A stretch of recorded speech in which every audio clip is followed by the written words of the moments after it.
J.T. Crowley is Talking Books. On the show, you'll hear from emerging talent and seasoned veterans from around the world.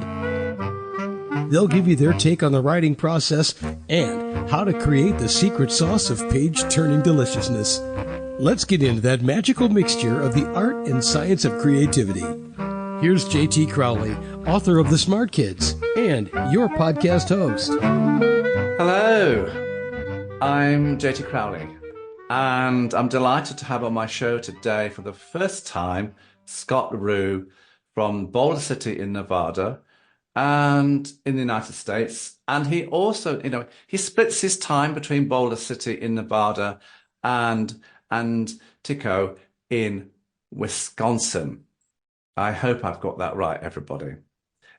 Both of these places where Scott lives, they are small little communities. Boulder City, I think, is a little bit bigger than Antigua in Wisconsin. I've looked on Google Maps, and they're both in the middle of, how shall I say? Well, I'll let you go and have a look at Google and see for yourself. But Boulder City is near Hoover Dam, everybody. And Antigua is in the middle of Wisconsin. It's a big state. But that's enough of that. That's enough geography for today. But Scott is here to talk about his book, Everything Has Meaning, and what the tree stand murders taught him about life, death, and destiny. The book is about all the trials and tribulations he's faced throughout his life, right from birth and almost to the present day. Yes, the book is almost, is about Scott, but there is more to the book than just the events that impacted his life. What Scott wants is for you to take away from this book of his a couple of things. He wants you to reflect on who you are, why you're here, and what is your life about. Plus for you to look at your own everyday meanings that impact your own life, how your past has influenced those meanings, and how those meanings could influence your future. Now, Scott was born in Milwaukee, Wisconsin. He's a devout Catholic. He has 2 grown-up children. His mother was a Native American. He had a loving, close relationship with his grandmother, who had such an influence on his life and his brothers. And his father was a dominant character in his life. But what happened on one day in November shook them all. And this is where the book starts to come in, everybody. So you want to know more? Keep listening to what Scott has to say in this interview. So let's get him on to see what he and this book is about. Scott, come and join me on my show. Thank you, John, for having me. I'm so excited to spend time with you and interviewing my book. This book is absolutely wonderful, everybody. It really is. And when you look at the cover, there is so much within that cover that gives it away. Now, Scott, I know I've hinted at what's happened in your past and what readers can expect to see and read in your book, but would you care to take us a little further with regards to how and why you wrote this book? Well, thank you, John, for asking me that question.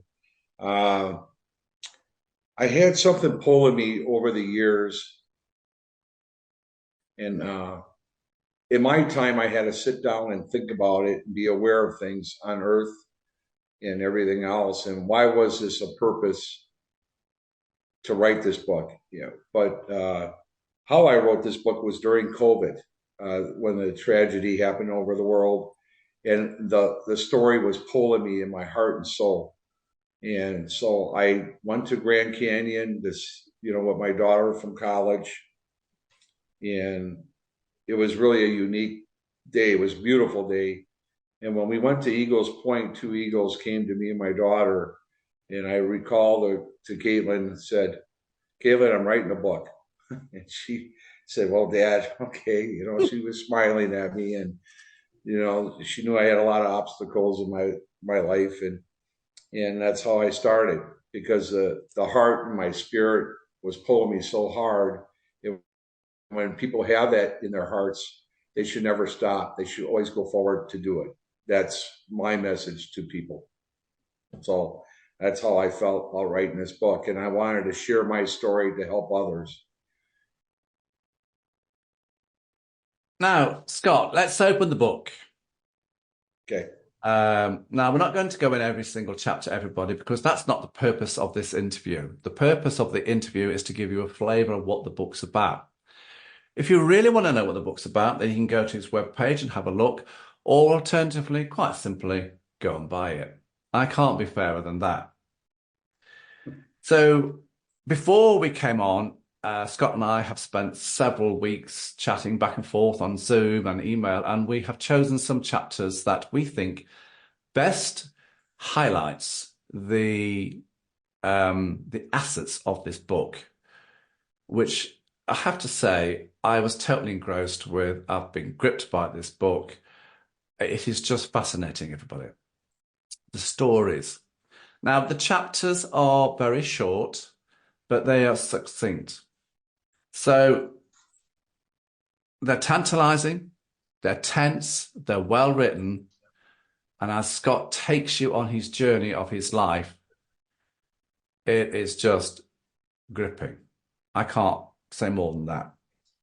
So, Scott, what I would like to do is let's take the audience to chapters 2 and 3.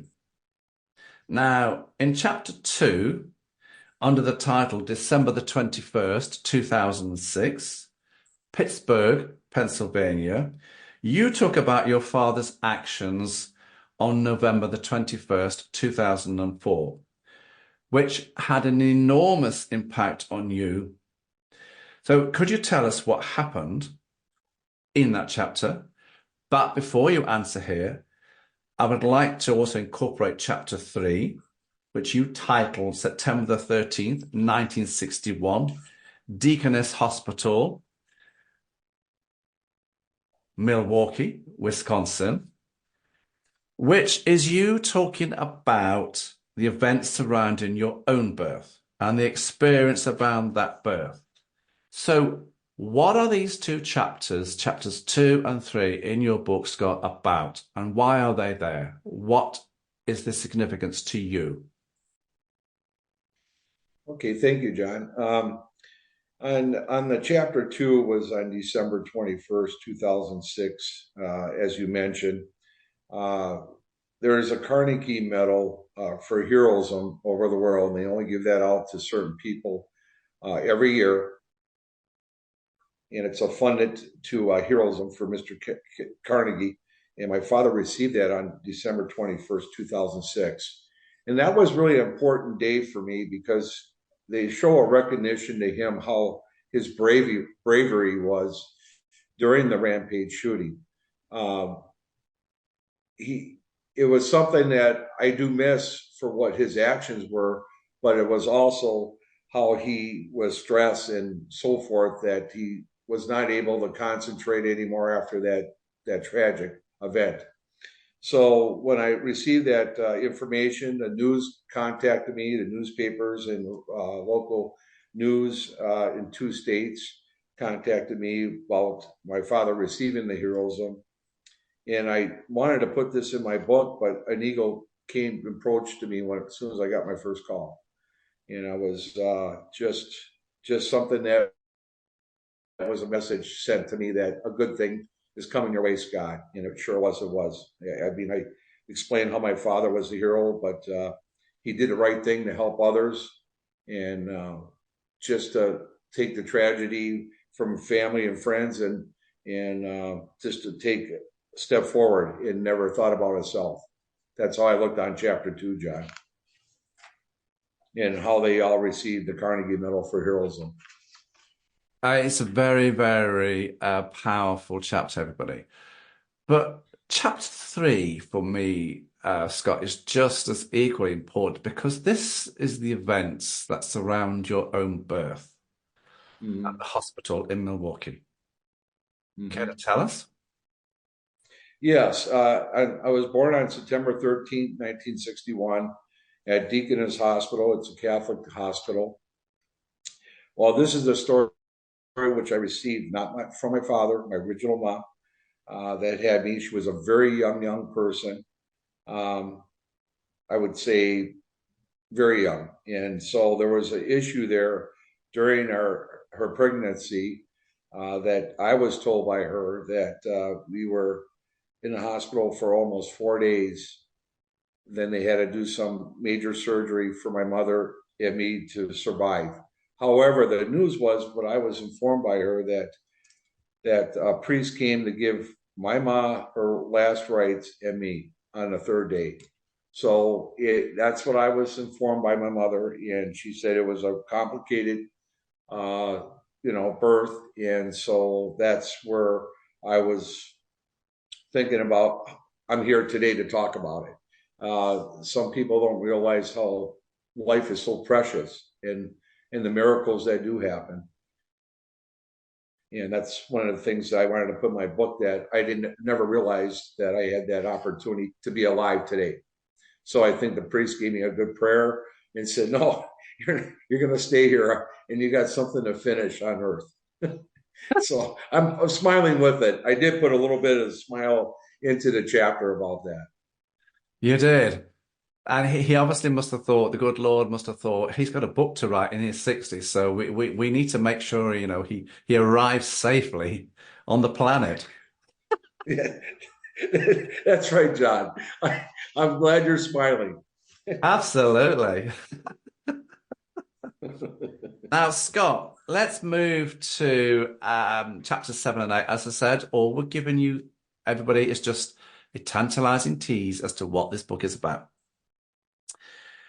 Now, so let's go to chapters, as I said, 7 and 8. This part of the book, 1970s, Milwaukee, Wisconsin, and 1987, Northern California. Now, I noticed that at the start of all of your chapters throughout your book, you reference a quote from various famous people or sometimes non-famous people. And here we have on the chapter 7, the quote is, "Life isn't about finding yourself. Life is about creating yourself." George Bernard Shaw. And life is what happens to us while we are making other plans. Alan Saunders. That's the quote on chapter 8. So my question to you, Scott, is why do you use these quotes, and are they linked to the contents of the chapters they're linked with, they're associated with? Yeah, I'm glad you asked me that, John. Why I put these quotes, I had a number of them, but I wanted to make it to the quotes of the chapter how I felt. And it meant something to me, like you said, about George Benedict Shaw and others like you just mentioned.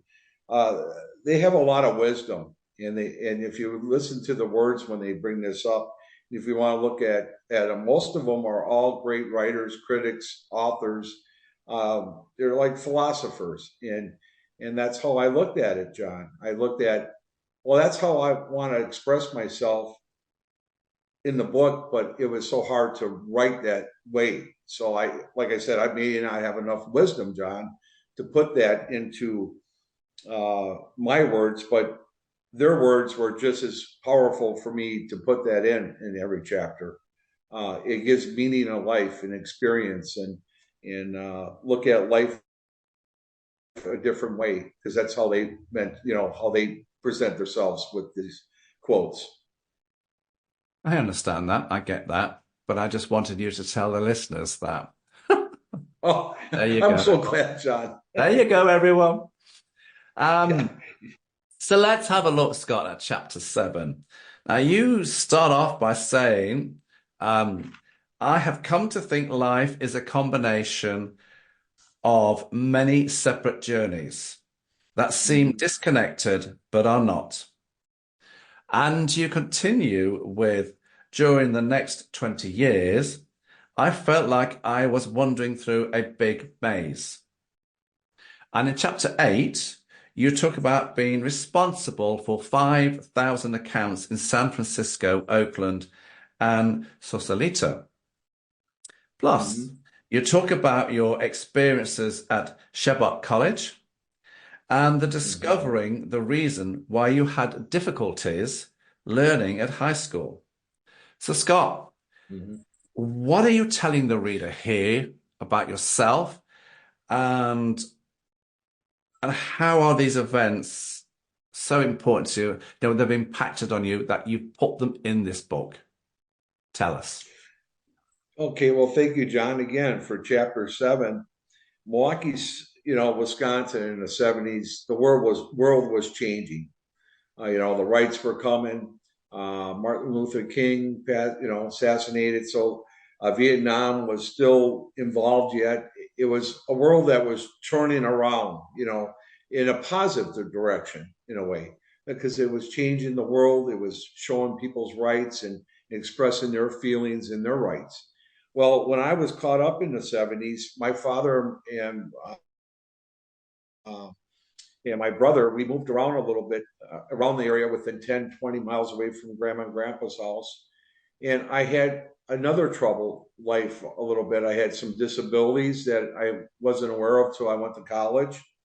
And when I went to school, I was just always trying to do something to meet new friends again because it was hard to adjust. Because every time I went into a new school, it was something that, well, here I am. I got to, present myself. I wanted to play sports. And then it was just a lot of changes. Plus, at that time, I heard maybe a couple people getting divorces. Well, I didn't have a mother, and a lot of them where I lived in the suburban areas always had parents, a mom and a dad, or someone did pass away during their teenage lives or senior year. And when I went to a Catholic school, it was kind of hard because you didn't hear much of it. So I just had always a troubled time, and I was caught up in the system of the school, public schools too. When I went to elementary school, but I went to a Catholic school, so it was one of them kind of things in my life that I wanted to share to people if they're going through the same thing. That it's okay. You just got to be strong, look forward about your life, and some meaning that you're here for a purpose. Never give up, and that's why I put this in my chapter.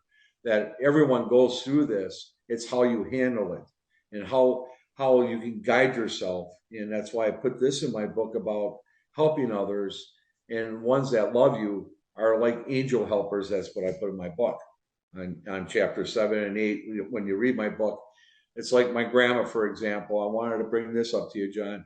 I call them people like angel helpers. They're here for a purpose to help others to get you to the right path in life. Um, And that's how I looked at chapter 7. do you think you had dyslexia? Yes, I did. I found that out during I went to college in chapter 8 when you mentioned um, about my time in California. I went into service to try to find myself, and that's where I think that was my early stage of my life, trying to learn about life and understanding about what the meaning is and so forth, and trying to find myself, who I am. So when I went to college, it was a really unique story. I wanted to be a salesman because I knew I didn't have the academics to be a lawyer. And so if I did want to be a lawyer, it'd be very hard for me because it's a lot of reading, a lot of, research. So I was a little disappointed, but I wanted to get into sales. And I remember knocking on a door, and the gentleman was a manager for that department, and they all went to Stanford, University of Berkeley, prestige colleges. And I remember telling him, I said, I'll sell them and give me 60 days and I'll do the same thing. Well, he said, you need a college degree. I wanted everyone to smile about this because this is what I experienced. And then I said, well, I guess I have to go to college. I want to be somebody. And so that's what made a big, focus in my life, saying, okay, to be somebody, I have to go to college to do that position. And so I had a wonderful, wonderful college instructor, Mr. Kappa, uh, was a wonderful man. And there was a talk about unions and non-unions, and I, expressed to him that I think if everyone worked together, they have their own contract and have their own uh, things to the corporations. To You don't need a union or a non-union. It's just have your own paper and say, here's my 5-year contract and see how I performance. If it doesn't, then let me go. I thought of that in 1984. And so I won third in state in public relations in Deccan Marketing Club. But Kappa inspired me. He knew I had some academic problems. He talked to the college teachers there to, be aware about my disabilities. And I really worked hard on it. I had to go after school for 2 hours to get back to my phonics, everything else, to get into the college level. And so I really was determined. And that's why, John, I put that part of my experience in life, because I feel some people are like that too. And that's what I'm trying to do for the young, or anyone that has that stuck. It's like stuck in the wheel. You're not going forward in life. And that's how I think we're all on this earth, to continue to reach our destiny. Sure. I understand that because, I mean, kids back in the 1960s, dyslexia wasn't the thing that was talked about. And well, you were just thick, simple, you weren't progressing, it's your fault. And the educational system, both here in the UK and in America, probably just didn't understand that, this person, this child has got a disability. And it's only until later on that they started to address this. So I'm really pleased that you put this section in your book. And that's why I chose, and we agreed upon, to talk about these chapters. Everything has meaning. Thank you, John. Everything has meaning. And this is what this book is about. That is so true, John. We get that. I want to thank you for, I want to thank you, John, for bringing up these couple chapters, because I think everyone has a story, but how I took it is like you just mentioned. It was a problem, and you really didn't know what was going on, and that's why I think I was pushed into another system in life. Like, okay, that's Scott. We'll just push him on and move on. So absolutely, thank you for asking me about that chapter. So let's now thinking about moving on. Let's move on, Scott. Let's go to chapters 13 and 14. That's a good link, everybody, isn't it? Now, these chapters are headed up Rice Lake, Wisconsin 2000 and Rice Lake, Wisconsin 2003. You talk about your father retiring in 2000. You moved from California to Minnesota. Life on the road with work. Eagle encounters, visits. Native American Indian cultures. Because I understand quite clearly that the eagle is seen in, Native American cultures as a medicine bird with magical powers. And it's a very, very important, bird. So the relationships with the eagles is very important. And you talk about Native American beliefs. The Creator has a reason for everything, and everything has a meaning. And this is what this book is about, everybody. And you talk about your connection to the Mole Lake. I'm going to hope that I give this pronunciation all the dignity that it deserves, everybody. This is the tribe that his mother belonged to and who he belongs to, the Ojibwe tribe. I hope I've got near Very that. good. I really do. And you talk about deer hunting, you talk about deer drives, and how the eagle protected you, your father and David, on the fatal day in November 2004. I just want to retract myself there. It's how the eagle protected Scott's father and his friend David on that day in November 2004. So, because this is a very important part of the book, it's an important part of your life. So I'm going to ask you, how important are these chapters, both to you personally and to the overriding contents of this book? Well, thank you, John. On chapter 13, my father, like you said, I was experience deer hunting drives. Yeah, I don't know if someone were hunter, advocate hunters. I had cousins that had probably 20 to 30 years experience of drives and how you connected to get the animal out. But I'm just showing you experience of what I went through with my cousins teaching me that. However, with the tragedy, with my father and my cousin David, it was unique, but I had to pay attention later in my life. But an eagle came to my father and my cousin Dave just 45 minutes, less than an hour before this tragic happened, this rampage shooting. And so later on, when my father did call me on the phone about the situation, it was world news, CNN, Fox, everywhere. It was a breaking news. My father, exact words said, "Dad, Scott, I saw an eagle before I went into that drive in the rampage shooting." So I thought later in my time, I spoke to the spiritual leader. He said, "Scott, that eagle was a protection to you, to your father, and to your cousin Dave, as others passed away. 6 of them got shot, 2 survived, 2 were other shot, and then 3 had heart attacks. But my father and my cousin David survived that tragic event." And later in time, the spiritual leader, Fred Ackley, told me that was a protection for them, that it was not going to hurt them themselves, but they have some other mission to do, their other connection to life. And it all made sense to me when he said that. And then I kept on writing my notes about the eagle and the symbol of that great bird. It's in the Bible. It's a powerful bird. And why do we have this? And so it gives you messages about good things or be aware of things. It's always protecting the person. And that's one of the chapters that you just brought up, John. Chapter 14, as my father in 2003, that's where I did that drive with my cousins and experience all that deer hunting. A year before it all happened, that I experienced a drive, which I was with the same people for many years, hung out with them. And so they were so knowledgeable. But that sport, it's a sport, but it's a family. In Wisconsin, it's a big thing for deer hunting. It's over 650,000 deer hunters in that state go deer hunting. It's a family tradition.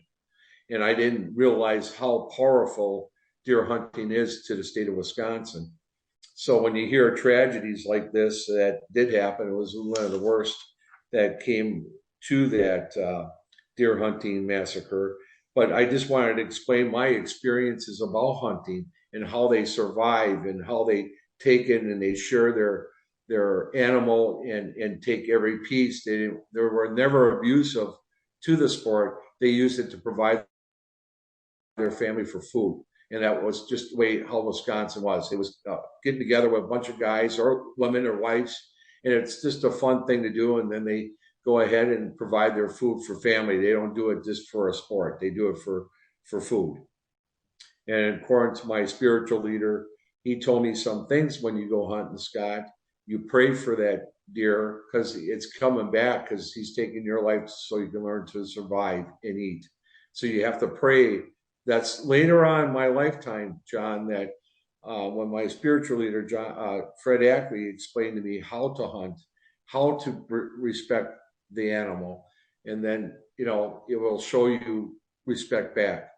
And you always pray for them. And when they pass away, you give them the 4 directions of healing because they have a heart and a spirit too, so they can come back. And they gave me food to supply to my family. And that's why I look at 2 different directions of how the natives believe, how they respect the animal and show respect to that animal, as my family did too in the state of Wisconsin. They do the same thing, but a different way. They just take care of it, but they pray more to it. I never seen a lot of them pray for just for a good hunt, but the natives make it more to an extreme. That's how I looked at it, John. And that's why I wanted to incorporate those chapters in the book. Now, Scott, I would like to take the audience to chapters 18 and 19 so that they can get a stronger sense and understanding as to what your book is about. So in chapter 18, headed up April 2005, Minnesota, Minnesota, you chose a quote by Pablo Picasso. Everything you can imagine is real. You talk a lot about orbs, ghost orbs, spirit orbs, and paranormal orbs. Orb sightings in the battlefields in Gettysburg, Pennsylvania. Of course, there was a famous speech there by a president. Your father's passing in chapter 19, you talk about Native American burial sites, the mounds. Would you care to elaborate, Scott, as to what the storylines are here and why they form such a significant part of this book? Well, thank you, John. On chapter 18, I'm glad you brought about that chapter. During my life experiences, John, this was another experience which I didn't understand in the Native culture. And that's why I said to myself, why am I continuing to have these dreams or experiences and orbs? And I never had that in my lifetime, but during the time of this period of the tragic, or just a little bit before when the eagle was sent to me, this orb came to me and touched me within 90 days. And it was the middle of the night. And I said, what the heck was that little white ball? And it touched me, and it felt like it burned my shoulder. And I had to explain that when I was writing, because I had Steve Bradshaw to make sure, because he wanted detail on how to explain it. So when I wrote it, he just had to make sure the word was right. It was burning me, but didn't leave a mark on my shoulder. And I just recalled on it. It was around 2, 3 o'clock in the morning, went right through my window and took off. So during that time, I talk about that orb, and I had to look and research that. And then later on, when I heard about these orbs, I talked to the spiritual leader that I met, Fred Ackley, which I mentioned before. He said those orbs are a spiritual guide again. And that's all he gave me. And I said, okay, because I didn't understand it. Then I talked to my priest, because it was that year. It was my grandma's 90th birthday. And I talked to Father Pete, a wonderful priest, and was with our family for almost 20 years with my grandma and grandpa. So you could see the belief in the concentration of the Catholic background. And I talked to him about that. I said, I even had a dream about my father during his passing. It was like deja vu. It all was there about the deer hunting pass away. I explained that to him, and that priest said to me right off the bat, the Catholic priest, he said, Scott, sometimes I heard this maybe 11 times in my priesthood. He's, well, at the time, 67 years old. And he said, I did hear that. But what I believe in this, Scott, is God prepared you for your father's death in another journey. That's exact words he told me as a priest. So I had to keep that kind of quiet when I saw my father within that 9 months to a year. When I looked at him all the time, I had that dream, and they call visions according to the Native American Indians. And then why I bring about the orbs is because right next door to me, there was a mound that was a burial site from the Sioux tribe, which later I found this out. And I remember the farmer mentioned to me, because he was doing some farming on that parts of the land. And he said there would be, this was where the natives were from the Sioux tribe by the lake. And so I had to look into it more and more. And I found the notes, and there was a number of mounds and burial sites, which a lot of people don't know when they walk through the woods. That could be a burial site from a native tribes. And so that's where I felt really connected again, because right next to me there was the mound. So maybe the spirits were coming to me. I don't know. I just was shocked, and I didn't know how to express myself. But I think a lot of people have this, but they don't know how to react to it and don't know how to say anything or talk to people about it because they might think it's, unusual, or maybe they had something to them. But I look back in history too. That's why they beheaded witches and so forth, because maybe they had spiritual things like that. So you could tell I did some research reading about it before I did this chapter, but I had to experience it. And I also had to talk to the priest, Father Peter down in Milwaukee, because I could not hold that in. And I wanted to know why I had that. So that was a big part of this chapter, John, about this orbs. And the white orb was the one that touched me because they had a number of colors of orbs.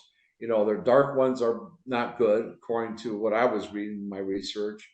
And Steve Bradshaw, the white one is a spiritual one, which my father, I always thought, was a very spiritual man. He was a very dedicated man. He was dedicated to his job.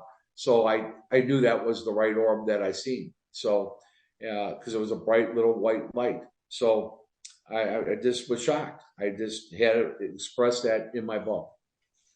I understand that, Scott. So, now I was fascinated, Scott, why you used a quote from Jane Austen. What strange creatures brothers are. And they are. Now, this is at the top of chapter 21, which you head up, May 2005, Rice Lake, Wisconsin, to associate with the chapter. But that's just a personal thought. I just thought, you put in this quote and linking it to this chapter, I thought, where's the connection here? But I'm sure there is one, but that was just my personal thought. But in this chapter, here I find you talking about the white orb. Now, you've already started to talk about this. And you talk about the trip back to Rice Lake, 3 months after your father's passing, and the conversation you have with Greg. You talk about portals into the afterlife, yes, gateways to other dimensions. For me, this is exciting stuff. It's exhilarating stuff. Would you care to open up as to what's going on here? And would you also tell us the story in chapter 22, December 2004, Minneapolis, Wisconsin? So could you tell us what these two chapters are about, Scott? Sure, I will. Thank you again, John. Chapter 21 was, like I said, you do mention that with the 90 days when my father has passed. I do remember, explaining this to myself, and then I did explain it to my brother about the experiences, and it felt empty. But we were sitting in the back of the porch, and we were talking about our father and everything else. And when I explained about the orbs and my other dimensions and a lot of things about my dreams that I explained to my brother, he just, he put it in his heart that I know, Scott, we miss Dad and everything else, and he was just kind of opening up, but in a small way. But he knew he had love, and he knew he trusted me, and he believed in me. And that was a big important thing to me, because I know my brother my whole life, which he was born on the same day as I am, but 2 years apart. So that's pretty unique too. I put that in my book. We're 2 Really? years. Yep, we're 2 years apart, same day, September 13th, 1963. And I was born September 13th, 1961. So we're like twins. But he's a big guy. He's about 6'4", but he was a gentleman with a big, nice, humble heart. And so when I explained my experiences, and he was looking at the sky by the lake at the lake home, the eagle came right to the tree and looked at us and stared at us. So my brother really got freaked. Like, he felt really like, oh my God, my brother's scaring me now, because I was talking in my experiences with the orbs and everything else. And then he was shocked. He was shocked when he saw that eagle, because I said, you watch, Greg, when I'm explaining to you, this eagle is going to come to us. And sure enough, it did. Exact time when I was done saying all this to him, that eagle flew right in front of the tree, about 50 yards away from us, and staring at me and my brother. So That's how I was trying to show my brother that there is a connection, there is a belief, there is something that I have to figure out in my lifetime yet to understand this. Am I ever going to maybe understand it 100%? I don't know. That's why we're on Earth today, and we don't have all the answers. And that's part of what we are today on Earth. We've tried to figure it out and do the best we can. Like you see, you did talk about my little quotes on top. I remember, a couple of them that I thought, well, life, you live so much in life, and you learn so much, but there's so much to learn. We only here for a certain time on Earth, and that's what I wanted to always put down for people too, because the world goes fast, and we're only here for a certain time. And so that's why I put that in that chapter 21 too. My experience on Earth, like everyone has a different experience, but this is my positive way to take me to the right direction. And in chapter 22? Yeah, chapter 22. This was a unique chapter. The reason why I bring this chapter up pretty strong is when the shooting happened in the Rampage shooting in 2004, the Green Bay Packers, if anyone knows about National Football League, because it was world news, they did something on Monday Night Football. And it made me feel how powerful, how people can get together when tragic events happen, how they can still support, how people are with different color, race, background, whatever, religion. When some tragedies come, you can see how people can go back and support and fight for that person and give them love and support and guidance in their grief. And that's what it was so unique about this part of this chapter that I wanted to mention. When the Green Bay Packers and when they played the St. Louis Rams on a Monday Night Football, everyone wore orange, and they made an announcement to the ones that we lost during the state of Wisconsin's deer hunting tragedy. So that was one part I had to put in. And also, I took my father to a football game that year. And my friend Patrick, he was a great friend of mine, and he bought my father a Christmas present for his fireplace, some gloves. And Packy knew my father over the years, and that was his nickname. And he noticed my father looked very pale. He looked not right. He looked tired, and he looked like in shock, state of shock yet, within the 90 days. And that's when my friend Patrick said, Scott, I don't think your father doesn't look good. And I'm being upfront because I've known your father for many years, and he doesn't look right. And I could tell how he was treating my son and my daughter in the for Christmas Day. When I took him to the game, he was not as excited like he used to be. It's like he lost something. And that's why I had to put this in my chapter, because I seen him not looking right, but I didn't know what it was. And I think it was after the research that I found out later in my time that he had some kind of PTSD.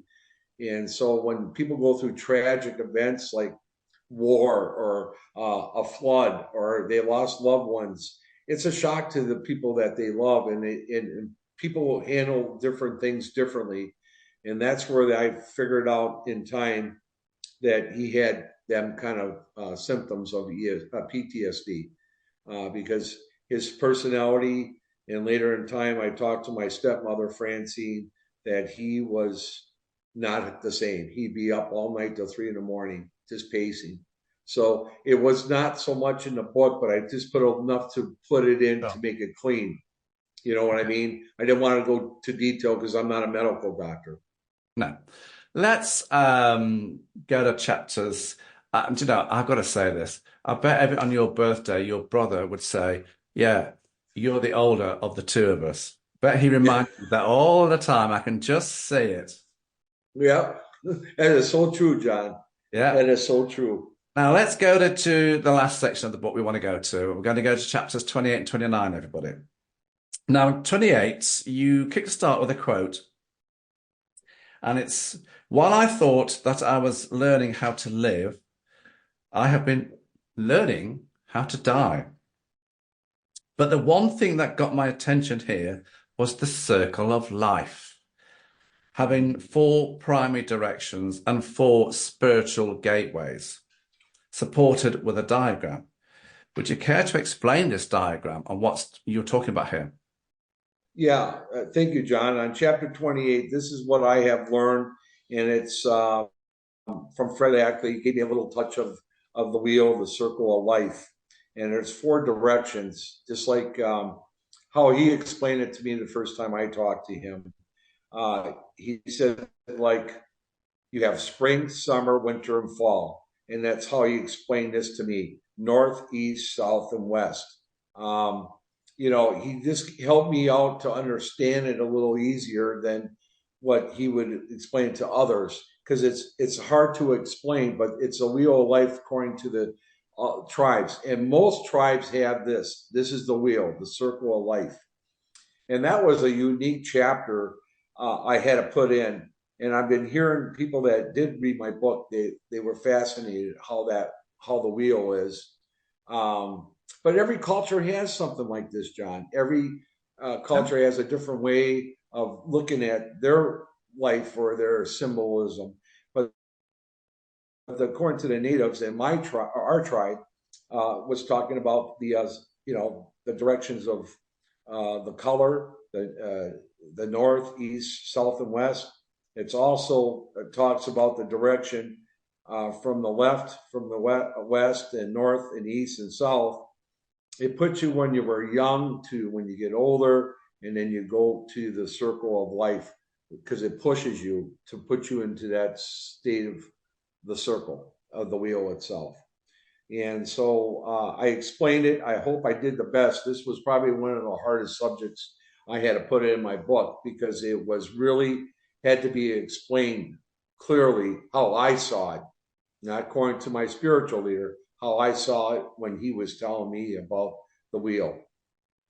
So when you look at that And chapter, everybody, just have a look at the diagram. I want to go on to Scott to chapter 29. Because I think this is a very important chapter as well. The OGWB prayer and the teachings of the seven grandfathers and how they give rise to the teachings of the circle of life. So, you've got the seven grandfathers' instructions, for my life, which I found was mind-blowing. Just very briefly, enlighten us all here. Okay. Thank you again, John. You're doing a lot of thank yous. Well, did a lot of thank yous, everybody. Well, I have to, because John's been making me feel really comfortable with this subject about chapter 28, 29. It's so hard to explain how I had to write it. I wanted to make it simple for everyone. The seven grandfathers is like the Catholic religion, like Moses came and gave us all information to the fathers of the Catholic, and John and everything else. Well, according to the Native American Indians, they had the same similarities from their ancestors, same way. And they were the seven grandfathers that would teach you of cherish, about your wheel of life. When I put in chapter 28, the four directions. This one gives you a purpose, how you got to that stage of the wheel.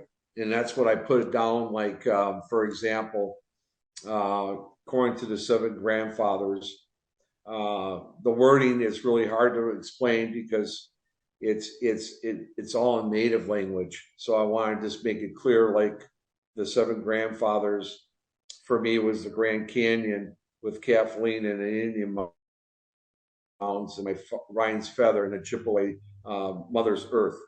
I put these down for all the connections with the seven grandfathers, what I went through in my life, and how the wheel was pushing me into every direction, into the circle. And that's what I wanted to teach people, if they wanted to use my idea or the natives' idea, how they may help themselves, how I was pushing to a positive direction. Now, like I was explaining earlier, sometimes some people get stuck. They don't go all the way to that full wheel of life before they go to the next life. And so, according to the natives, that's how they want you to live your life, is to your fullest and have strength. And when you're down and out and you don't have something that you can't get through, and you have to push it. And that's what, according to the seven grandfathers, want you to experience, and surround yourself with love.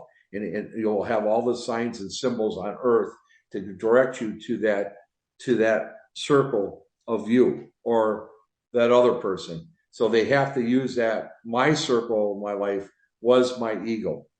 I wanted to put that in there, that the ego later in life, I followed my direction, my path to get to the circle of life. Now, later in my life, I will go to the north. And the north is when you get elders with some wisdom in your life, and that's where you finish your life. I wanted to put that in there because that's how I see me right now. I got a place in Antigo. I'm finishing my circle of my life. I don't know how long I will be here, but it looked like I went to the right path. I had struggles. I had things like that chapter you brought up, that I had to find myself going to the military. That was another step into the wheel, and the seven grandfathers would put me into that to learn, and then I'll keep on moving forward. That's why they have the four directions. Sure. It's a complicated chapters, but I try to make it as clear as I could. And I put examples for the seven grandfathers, which I just mentioned on one of the seven grandfathers, like the other one, Zigamla, taught me as a child to know love is to know peace. For me, it was birth and deaconess and Grandma Kathleen and Packers game with my dad in the Orbs. So I kind of broke it down. When people read my book, they'll see what I went through in my life. I'm not finished yet, because now at the end, I can also say I wrote a book and passing it on to others to share my experiences to help others on life, or the young. I really want to work for the young because I want to give them the right direction of, you're here for a purpose, and don't give up. And this is something that you have to get through. Sure. And everyone on the unknown. That's what the earth is. Okay, so that's the book, everyone. Do you intend to write another book, Scott? Excuse me, John? Do you intend to write another book?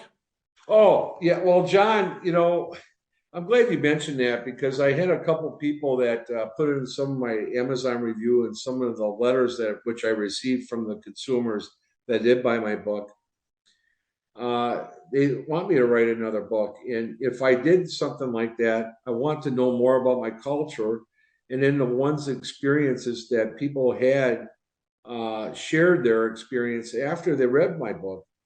I mean, I explained about the owls according to the native tribes, and I had one that wrote me a letter, and I couldn't believe what I heard. She paid attention. She heard the owl, and there was a sickness in her family, and positive things about the eagle. I explained about some animal symbols to be aware of. So I'm getting letters that people are paying attention. It's just, you got to teach that.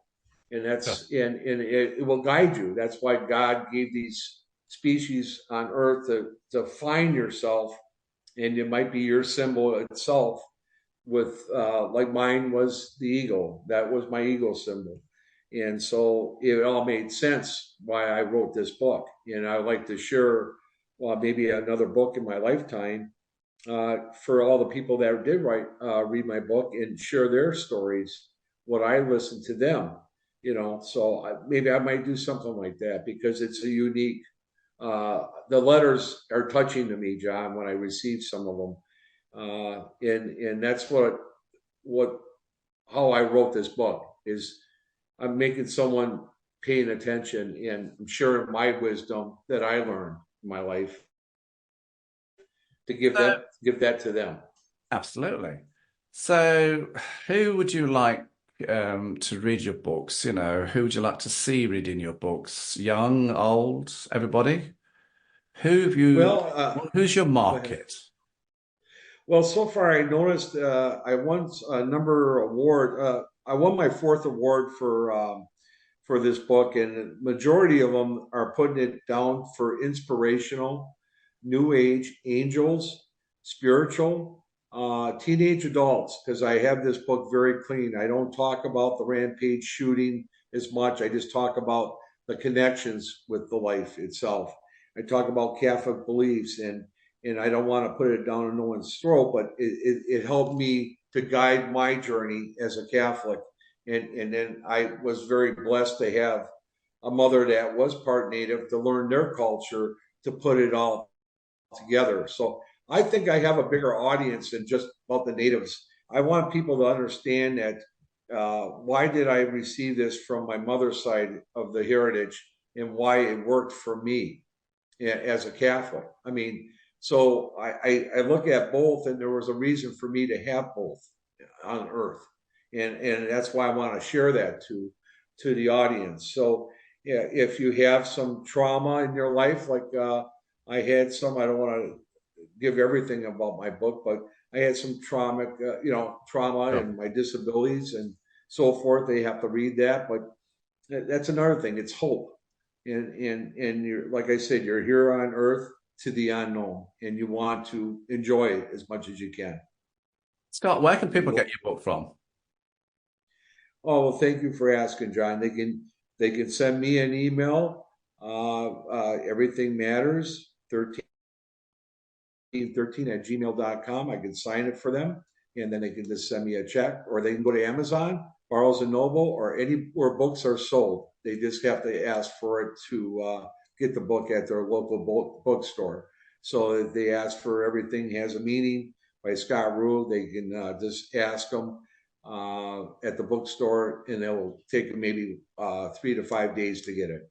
But Amazon, you can get it in Kindle. You can get it in hard copy, soft copy, and part of my proceeds are going to St. Jude's Ranch, Mole Lake Tribe, and senior centers, because I want to give some profits to people that are in need if I do make some profits. And that's what I wanted to do on my book. I want to give things back on Earth before I go to the next life. All I have to say now is, Scott Roux, thank you very much for coming on my show and talking a bit about yourself and your book, Everything Matters. Everything Has Meaning, sorry. It's That's Everything okay. Has Meaning. And that was a fraudulent slip, everybody. I'm JT Crowley. Thanks for listening. Wherever you are in the world, stay safe until next time.